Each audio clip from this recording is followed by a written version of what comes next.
mga bashers. Tunay ang kanilang dala, katotohanan talaga.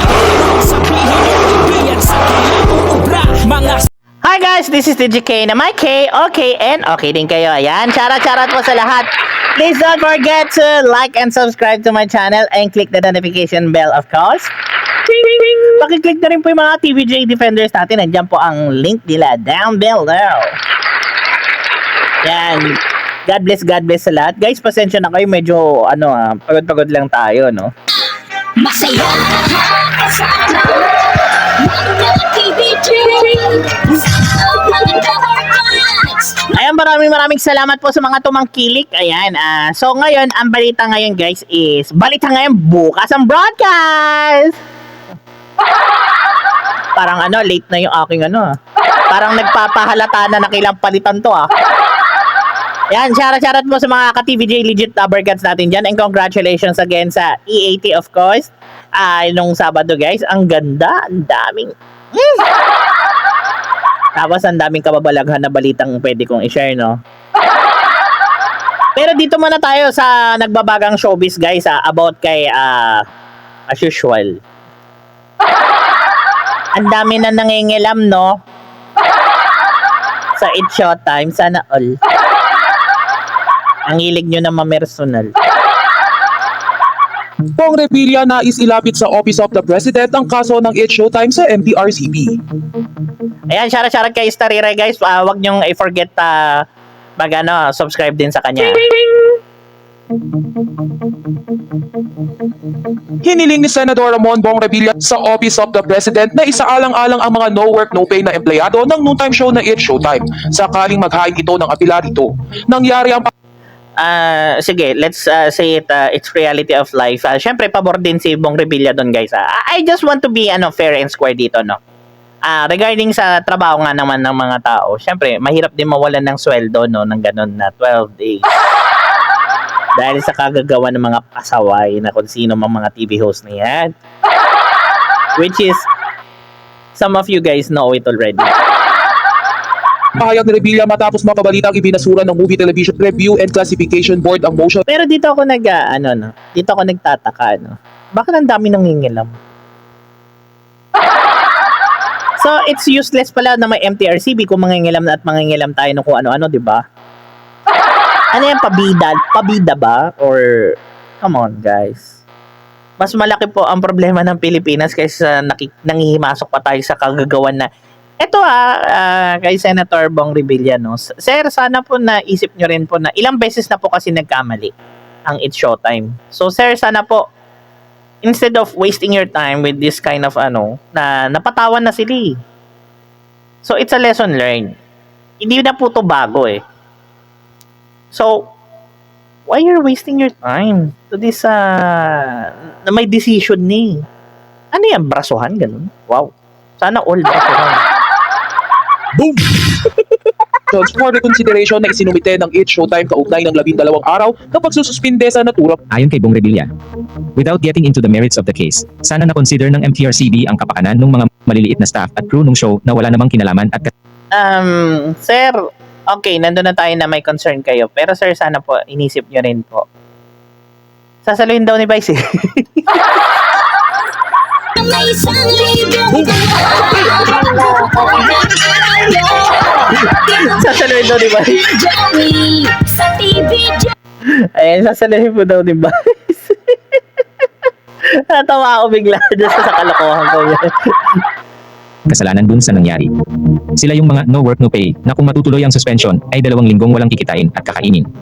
Naniniwala din ang senador na maghahain ng apela sa Office of the President ang GMA Network at ABS-CBN sa loob ng 15 araw. Eto, mag-aapila tapos sino magre-review yun na naway. Yun ang masaklap, mare-reject, di ba? Waste of time. Ano ba? Come on, guys. Hindi po malaking kawalan sa It's Showtime yan. Kasi bakit? Tycoon companies ang GMA tsaka ABC. Hello? Pinagluloko nyo ba kami? Come on, guys. You're exaggerating things. Come on. Barya lang yan sa ABS-CBN tsaka sa GMA. Come on. Yung nagkasala, okay, done. Pero yung mga staff, magkano nang ba sweldo yan? Million ba? para maging issue? Come on, guys. Parang parang yung kumpanya ba nalulugi, gano'n? Wow, Ayon kay Bong Revilla, kung nagkaroon man ng pagkakamali ang kasalanan ni Juan ay hindi kasalanan ni Pedro. So I hope we don't punish those working hard day in, day out just to take out a living. Sa Ito guys, halatang hindi pinag-aralan bago mag-comment, no? Ito, Sir Bong Revilla, no? Within the company, okay, done. You're after for the employees, okay, done. It's okay. Pero ang sinasabi ko kasi dito, sir,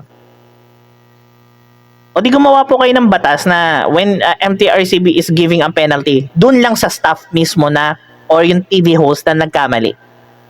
Na no pay, no work. Ayun, yung ganon. Okay, naintindihan ko yan. Pero sir, sana intindihin nyo rin, sir.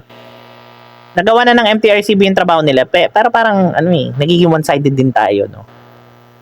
Pero, okay, good intention naman, guys, sa mga TVJ Legit Abargats. Good intention naman yung ni Bong Revilla dito para sa manggagawa na maapektuhan. Pero ang point ko dito, o di gumawa kayo ng batas. Ganun lang. Samantala, maraming Kung totoosin guys, kaya nilang solusyonan to eh. Mabilis lang. Mabilis lang nilang masolusyonan yan. Pero ewan ko ba bakit pinapahaba ko? Come on. You're wasting the time of people around you guys. ang people ang nabuhayan ng pag-asa na hindi matuloy ang 12 days airing suspension ng MTRCB sa It's Showtime. Hiling nila na kung mas lumalim ang investigasyon sa viral icing cake scene ng Vice Ayon ay gawing patas ang pag-iimbestiga dito. Come on! We shouldn't be, pambera naman tong taong to. Isa lang ba tao nag-review? Ito ang tanong ko, isang tao lang ba nag-review? Ang dami nila, come on! Napag-ahalataan kayong bias na kayo eh. Pambera talaga, kaya hindi umuunlad ang Pilipinas sa mga ganitong... Ay, nako! Sa kabilang banda ay nagpapasalamat din ang madlang people sa naging pahayag na ito ni Senator Bong Revilla. Anila ay malaking bagay para sa It's Showtime ang simpatya ng senador sa mga trabahador ng It's Showtime. Sa trabador, no problem ako doon. Pero yung question ninyo yung authority ng MTRCB, come on guys. Ahensya ng gobyerno din yan. Let them do their job. Okay, may affected. O di solusyonan nyo as a senator. Gumawa kayo ng law na pag may nagkamali, yung mismo nagkamali lang mapaparusahan. Kayo naman, pambera. Sinisira nyo lalo imahe ng mga government agencies sa mga kabal. Ay, nako. Alam nyo guys, ako hindi ako na-high blood pero na-upset lang ako sa mga pinagagawa ng mga taong to. Kaya sila niluklok dyan para gumawa ng law para umano. Pero yung mga ganitong bagay, come on guys. You're wasting the time. You're wasting the money of the people. Come on. Let's be here, fair and square. Huwag naman po kayo masyadong bias sa MTRCB. Come on, kagobyerno nyo yan. Ang dami nang nanaway sa It's Showtime. Come on. Let's be fair and square also dito. Kaya itong mga madlang polpol na to, titigas din ng mga bungo kasi you get it guys na. Alam na this, di ba? Anyways guys, sana po marami tayo na tutunan. Mag-comment na lang po kayo down below, yung mga bashers o kung sino man kayo. Kahit mga TVJ Legit Abargats, I do respect you guys. Pero sana po guys, galangin natin ang MTRCB. That's their job. Please don't forget to like and subscribe to my channel. Pakiclick na rin po yung notification bell. Pakiclick na rin po yung mga TVJ Legit Abargats natin dyan at mga TVJ Defenders. Masaya na Maraming salamat po and see you on my next LSN videos and please don't forget to guys, share it to your family, friends and loved ones. This is DGK and my K, okay and okay. Always be yourself, be calm, be authentic, be original and lots of love to everyone. Bye! Masaya na